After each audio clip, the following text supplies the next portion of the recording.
കൊച്ചു കുഞ്ഞ്, ഒന്നും അറിയാത്തൊരു കൊച്ച്, 3 വയസ്സുള്ള ഒരു കുഞ്ഞിനെ നമ്മൾ നഴ്സറി കൊണ്ടാക്കുന്നു. അവിടെ ടീച്ചർ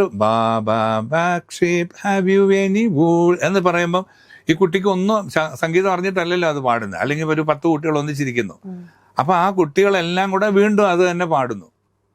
അപ്പം അത് സംഗീതം അറിഞ്ഞിട്ടല്ല, ആ ടീച്ചറിൻ്റെ ശബ്ദത്തിൻ്റെ കയറ്റിറക്കങ്ങൾ നോക്കിയിട്ടാണ് അത് പാടുന്നത്. എന്ന് പറഞ്ഞാൽ നമ്മൾ ഓരോ പിന്നെ സമയത്തും നല്ല ഗുരുക്കന്മാർ നമുക്ക് പറഞ്ഞു തരുമ്പോൾ നമ്മൾ അത് കേട്ടിട്ടാണ് നമ്മൾ പിന്നെ പാടുന്നതായാലും ഏത് കാര്യം. അനുകരണം എന്ന് പറയുന്ന സംഭവം ജനിച്ച് വീഴുമ്പോൾ മുതലുള്ളതാണ്. അല്ലെങ്കിൽ എനിക്ക് തോന്നുന്നു വയറ്റിൽ കിടക്കുമ്പോൾ മുതൽ തന്നെ ഉള്ളതാണ്. കാരണം അമ്മയുടെ സകല കാര്യങ്ങളും കുഞ്ഞിനെ മനസ്സിലാവും.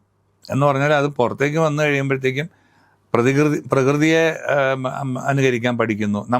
അങ്ങനെയാണ് അതിനെ പഠിപ്പിക്കുന്നത്.